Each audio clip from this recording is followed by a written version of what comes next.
Hello guys, today I'm going to tell you about that OLAXBT token. Now before we start the video, let's share my legal disclaimer. This video is only for educational purpose. Do your own research for the investing.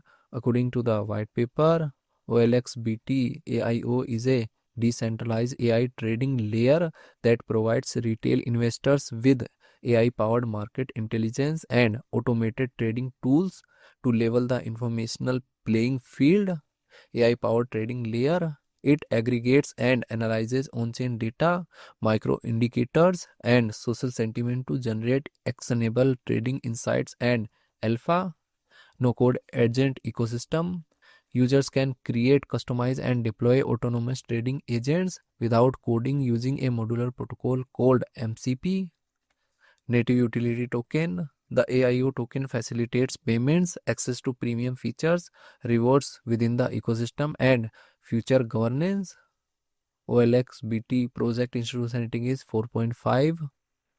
OLXBT token total supply is 1 billion and circulating supply is around 230.25 million AIO token. AIO token is listed on Binance Alpha, KuCoin, BingX and other centralized exchanges.